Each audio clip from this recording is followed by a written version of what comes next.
Bueno, chicos, ¿qué tal estáis? Hola, bienvenidos de nuevo a un programa, digamos, especial. Hacemos un pequeño paréntesis entre esa parte 1 y parte 2 del gran fraude, de la gran estafa, de esa desclasificación de información tan brutal sobre los amos del mundo y demás que hicimos en el último episodio. Y mucha gente me está preguntando que hagamos un pequeñito programa especial sobre Jeffrey Epstein.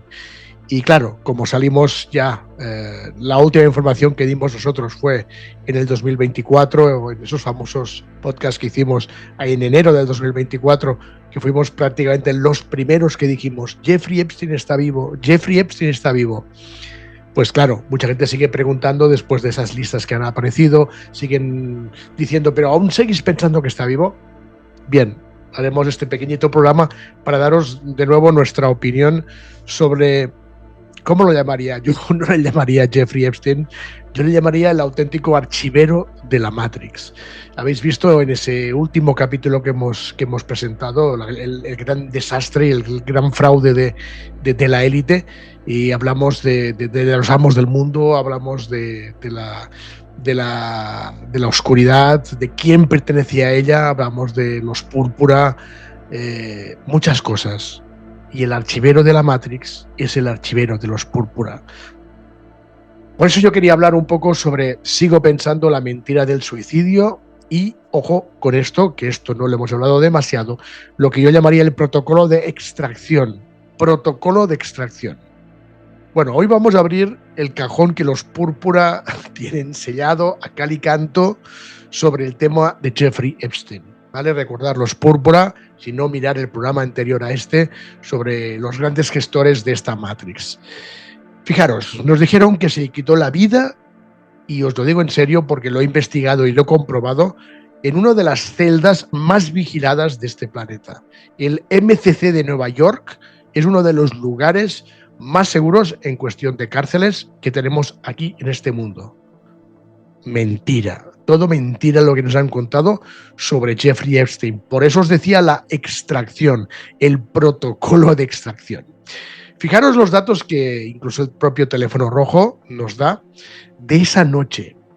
¿Cómo es posible que en ese lugar, uno de los lugares más seguros del mundo en cuestión de cárceles, las cámaras dijeron que fallaron? No, las cámaras no fallaron, señores. No fallaron por casualidad. Evidentemente está claro que fueron desactivadas mediante una especie, no sé, de pulso electromagnético localizado. Así nos dice el teléfono rojo. Otro tema, los guardias.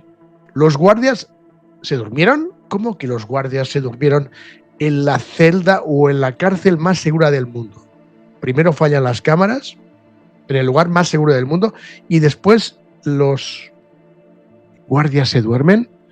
Si realmente fuera así, las deben haber despedido a todos, imagino, ¿no? No estuvieron dormidos, fueron sedados a través del sistema de ventilación, por supuesto. Lo que hubo esa noche, como os decía antes, fue un auténtico protocolo de extracción. Mirad, un tercer punto. El cuerpo que sacaron en la camilla, que apareció en todas las partes, en todas las televisiones, informativos, en internet, en YouTube, en todas partes, aparecieron imágenes un poco así de lado sobre ese cuerpo en esa camilla tapado, pero que se le veían ciertas partes del cuerpo.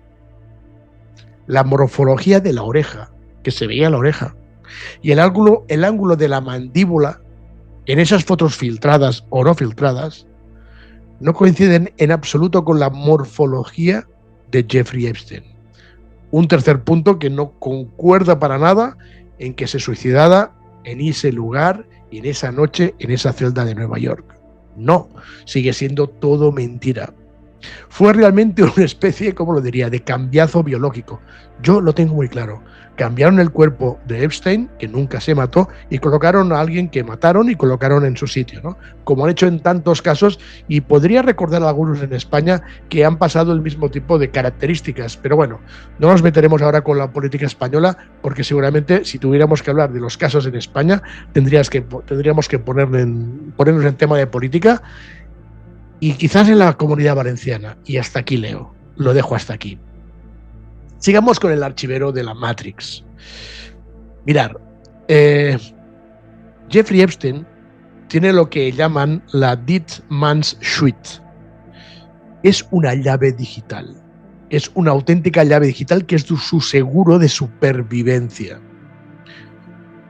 Si su pulso se detiene, si Jeffrey Epstein muere, eso no nos lo han contado, ¿sabes lo que ocurriría? Liberaría más de 40 terabytes de datos, de información y de vídeos que destruirían totalmente, prácticamente la civilización actual en 24 horas, porque casi todos los grandes mandamás, ya no hablo solo de la élite, sino de los grandes mandamás de presidentes, de directores, gente conocida, gente rica, casi todos han pasado por ahí. Y se destaparía el mayor escándalo de la historia. No pueden matarlo, porque si lo mataran se dispararía esa especie de Bitman Switch, esa llave digital con 40 terabytes de información. Claro, estamos hablando de los púrpura, estamos hablando, por supuesto, de nuevo de la nobleza negra, como hablamos ayer, y lo que llaman el en mi inglés está totalmente aturdido. ¿Cómo se llama? El honeypot. Ahora sí, el honeypot. Pero, ¿para quién trabajaba realmente Epstein? Epstein no era un genio de las finanzas, él siempre lo dijo. Él no tenía idea de finanzas, no tenía idea de economía, de negocios. ¿Y entonces? ¿Cómo se come esto? Porque realmente lo que era Jeffrey Epstein era un auténtico agente encubierto. Era, ¿cómo lo llamaríamos? Un agente transversal, de nuevo, de la nobleza negra y, por supuesto, de los púrpura. Hablamos, como muy bien dijimos ayer, de ese tipo de linajes que están totalmente por encima de todos, sobre todo de los gobiernos, de la política, de los países.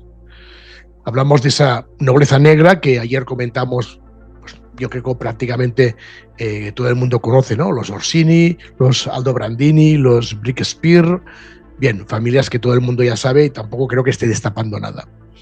Este tipo de familias venecianas y también genovesas, no solo venecianas, la nobleza negra veneciana también está una parte importante en Génova.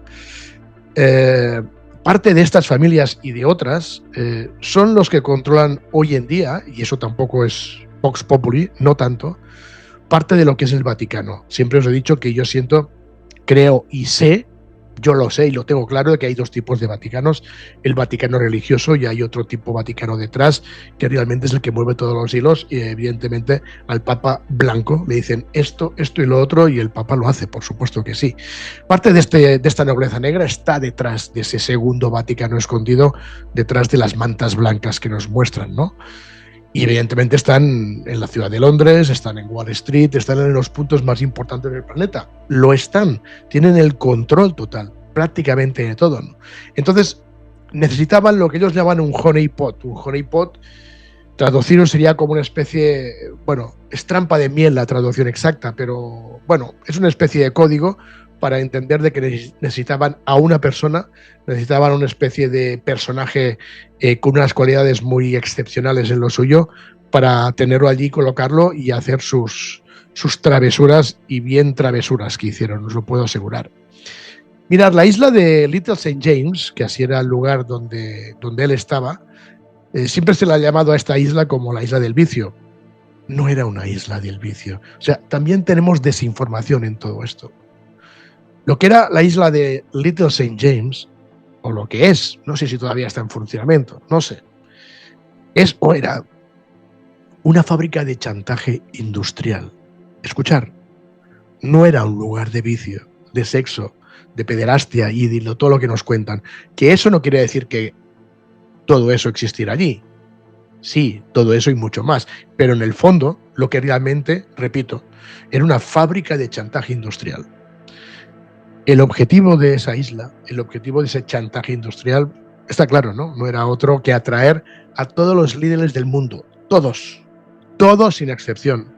Monarcas, políticos, ministros, presidentes de empresas, CEOs importantes, todos. Incluso se ha hablado muchísimo en esas listas de monarquías como la inglesa, ¿no? ¿Cuánto se ha hablado del famoso caso de la cantidad de veces que una persona como el príncipe Andrés viajaba en esos aviones privados para llegar a la isla? Inglaterra ha estado muy metido en esas listas y en esa isla.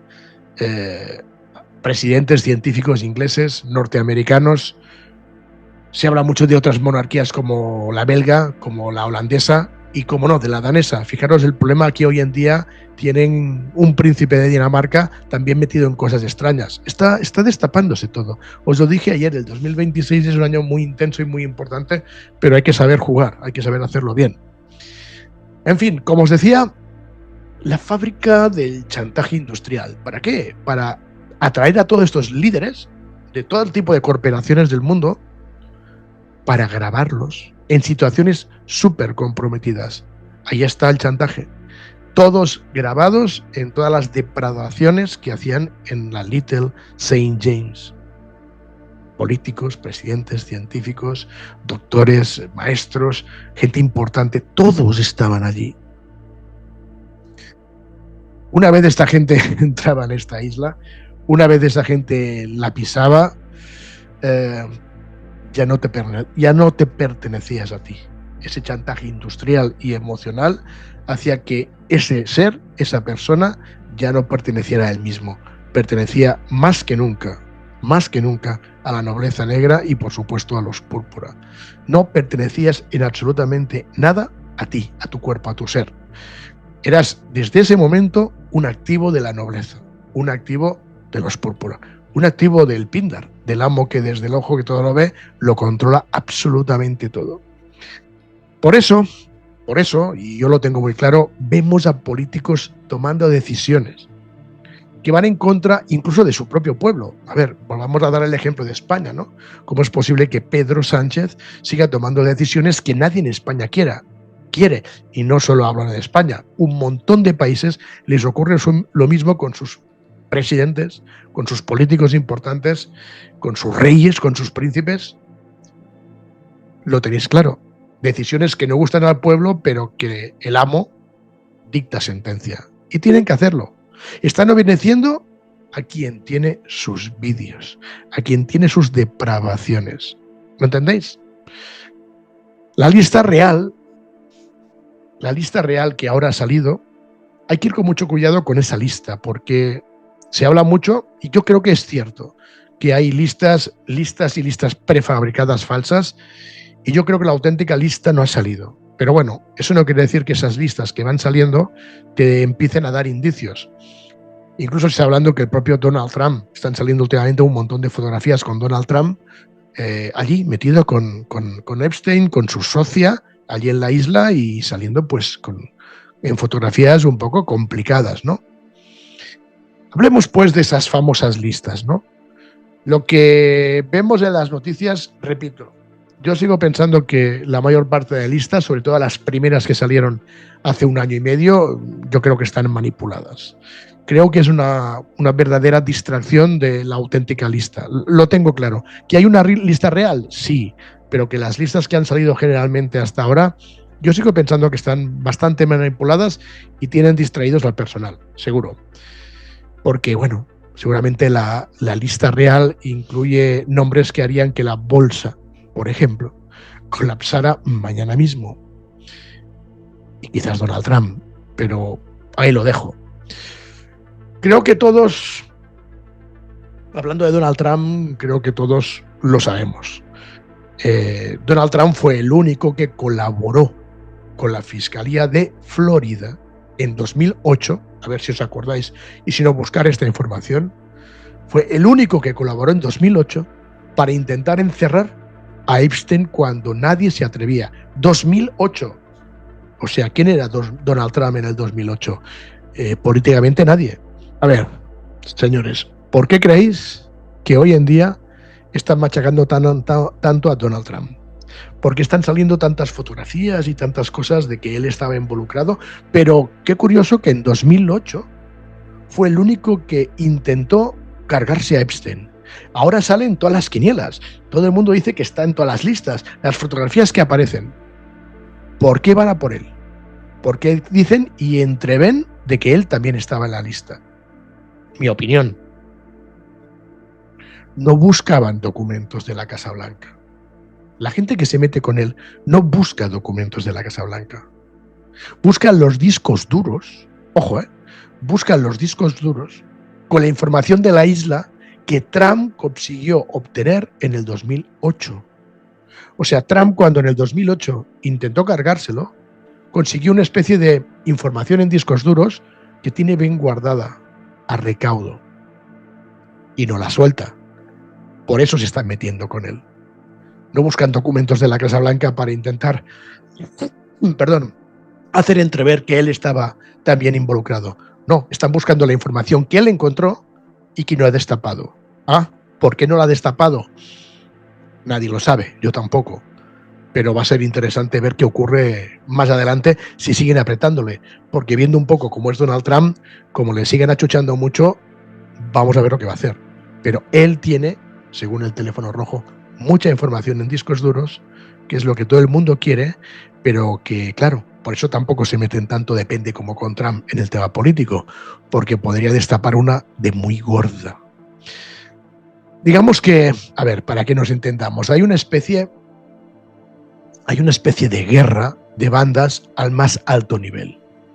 De nuevo, los Púrpura, y hablando de ellos, quieren recuperar el archivo del chantaje. Y Trump, como os decía, lo usa como un seguro de vida contra el Estado profundo. Si Trump no tuviera ese disco duro, y yo lo sé de buena tinta por mediación de alguien dentro del teléfono rojo que escuchó una conversación, si Trump no tuviera ese disco duro, ya se lo hubieran cargado.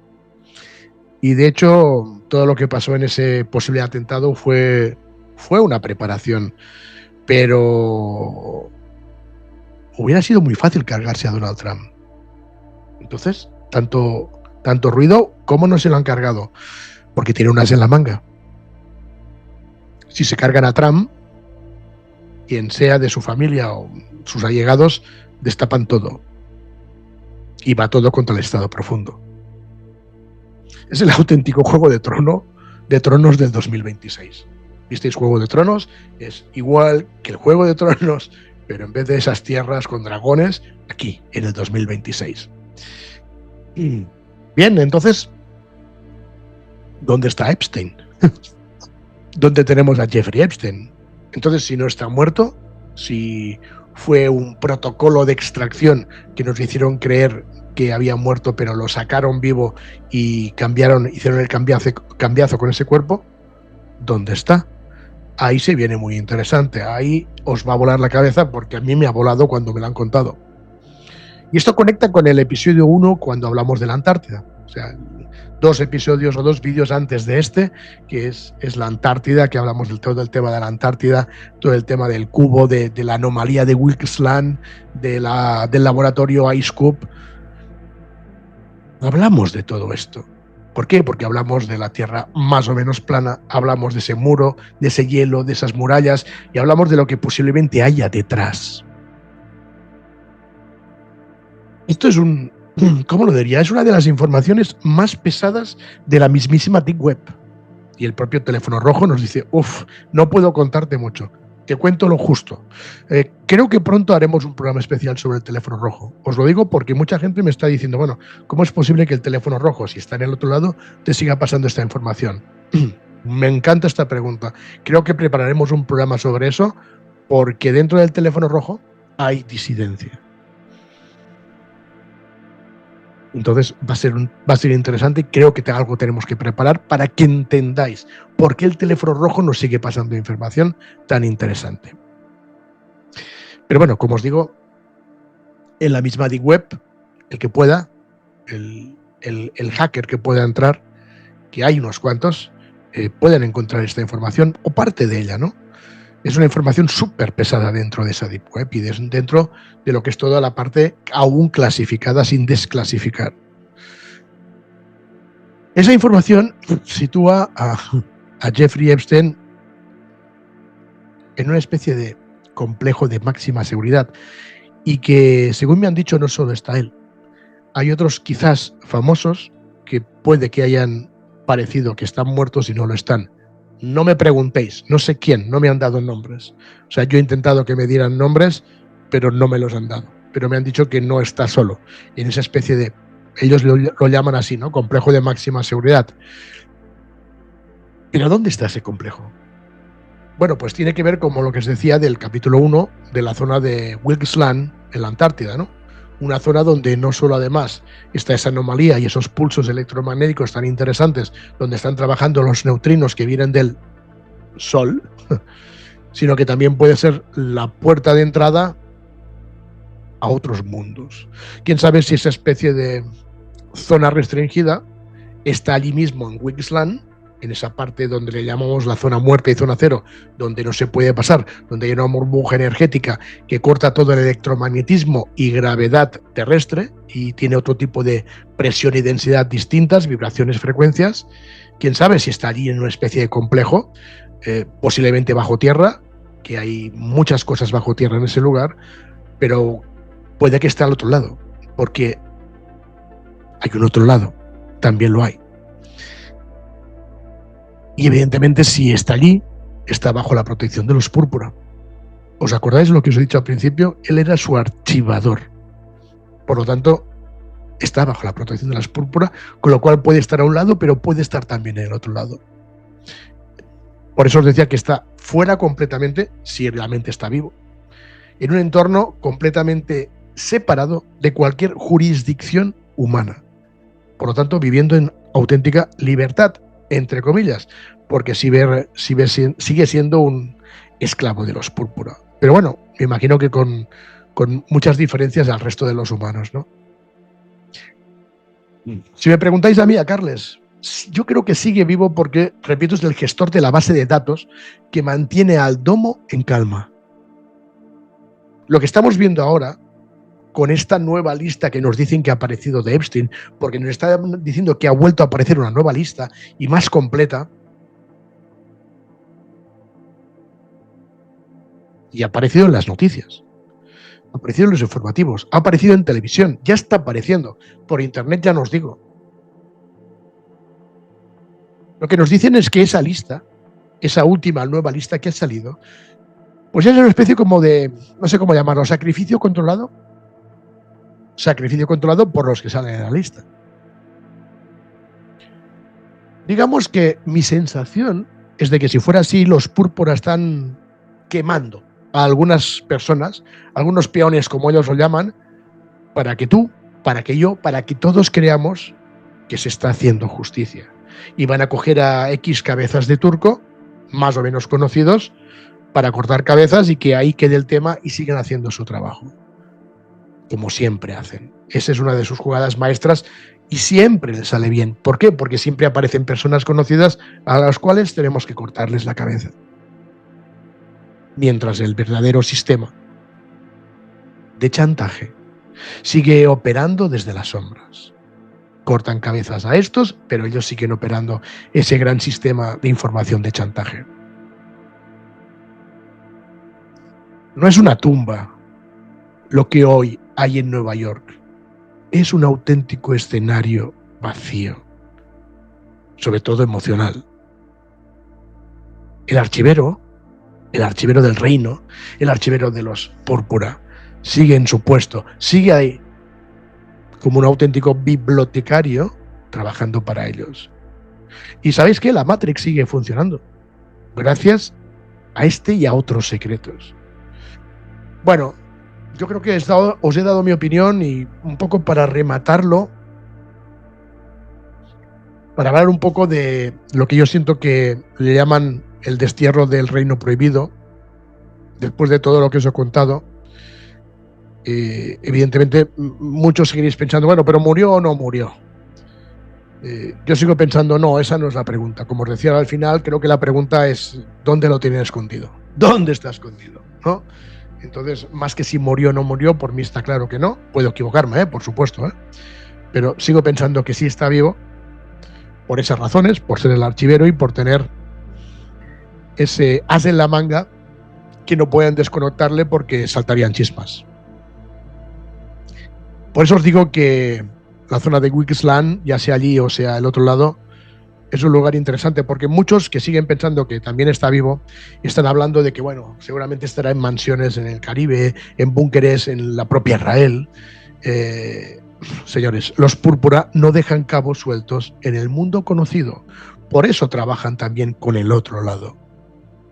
La información que manejamos, la que viene de los hipotéticos satélites que no pertenecen a nosotros, no pertenecen a la NASA, porque los hipotéticos satélites de la NASA son muy hipotéticos, pero sí tenemos cosas por allá arriba. Pero ¿qué tal si no son nuestras? Todos esos satélites que no son nuestros, todos apuntan siempre a este tipo de cosas por debajo de lo que llaman el paralelo 80. Buscar dónde está el paralelo 80. Buscar dónde está. De nuevo os dije, el protocolo de la extracción. Epstein ha sido extraído a la tierra de Wilkes Land, bajo mi punto de vista, en la Antártida, y de allí, a saber si está allí o en el otro lado. Pero si está allí, no está en una base de latón y nieve como nos pintan y nos enseñan en todas partes. No. Sino que evidentemente está en una especie, como os decía, seguramente bajo tierra, de instalaciones prediluvianas. O sea, llamo prediluvianas para entender que es muy antiguo y de un montón de meses atrás, de otro tipo de civilización que seguramente no será humana, que los púrpura han rehabilitado bajo el hielo. Acordaros la anomalía. A 3 kilómetros de profundidad debajo de Wilkes Land hay una estructura gigantesca. No hablo del cubo, hablo de muchas más cosas. Ese es el lugar donde hay tanto misterio.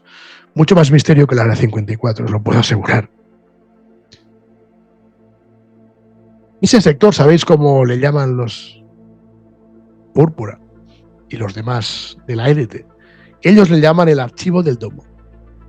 Esa anomalía, esa estructura tan grande que hay ahí abajo, la llaman el archivo del domo. Hombre, ¿dónde tiene que estar el archivero? En el archivo, por supuesto. ¿Por qué allí? Porque seguramente, no tengo la exactitud, pero yo creo que seguramente es el único lugar de este plano donde no existe extracción, donde no hay satélites civiles y donde la frecuencia electromagnética es tan alta que su ADN, y hablamos también de eso ayer, puede ser perfectamente preservado mediante la tecnología de los famosos neutrinos que hablamos ayer en el bloque 2. Jeffrey Epstein no es un preso, no lo es. Es un, de nuevo, archivador, o me gusta la palabra bibliotecario, me gusta más, creo que voy a cambiarla. Es un bibliotecario en el exilio, pero en un exilio de lujo. Lo tienen allí custodiando los servidores físicos que contienen los auténticos pecados de cada presidente. O sea que los que están en las cúspides de todos los lados están atados de manos. Pero bueno, todo el mundo paga por algo. Cuando te dicen que vendes el alma al diablo, te dan, pero tú tienes que dar. Pues la mayor parte de gente que ha dado esa alma al diablo, todos están con sus pecados bien guardaditos por si algún día no hacen caso y tienen que sacarlos. ¿O qué creéis que es vender el alma al diablo, señores? Cada presidente, cada monarca, cada juez, todos los que estos caminan hoy en día tranquilos por la calle, que lo sigan haciendo y hagan caso a los púrpura, porque si no, se les acabó la juerga. Jeffrey Epstein, sigo pensando y repito y termino, que está vivo porque su vida, fijaros si es importante el archivero o bibliotecario, que su vida es el botón de pausa de la Matrix. Ojo, que es un tipo más importante, a pesar de no ser tan inteligente como él mismo decía, pero es un tipo muy importante para la Matrix. Si un día al final Jeffrey Epstein es borrado, si es borrado de verdad, de ese servidor en la Antártida, toda la verdad caerá como una catarata y el domo se romperá. Fijaros si este tipo es importante. Mientras tanto, él va a seguir allí. Siguen regenerando sus células, siguen que siga rejuveneciendo. Bien, le siguen aguantando hasta tener un descendiente que ocupe su puesto, porque así va a ser. O utilizarán el Uruz Daur, como hablamos ayer, o bueno, todavía no hemos soltado el bloque 18, en el siguiente programa lo soltaremos para volver a hablar del Uruz Daur, y a lo mejor le venden la pelota de que va a renacer en sus mismas familias y seguirá teniendo parte de esa conciencia que he tenido en esta vida, ¿no? Pues posiblemente sea así, o una cosa u otra. Y él hoy en día igual sigue allí mirando el hielo precioso, bonito, desde dentro sin tener frío, sabiendo que el mundo entero cree en una tumba vacía en Nueva York donde pone Jeffrey Epstein. Pero tú, yo y muchos, otros no, pero muchos sí, creemos saber la verdad. El que controla el chantaje controla el mundo, lo sabéis, ¿no? Lo tenemos claro. Quien controla el chantaje controla el mundo. Y el que controla el mundo quizás duerme bajo el hielo de los dioses. Victoria total. No os dejéis engañar por el teatro de las telecomunicaciones, la televisión, la información e Internet. Seguimos adelante, chicos.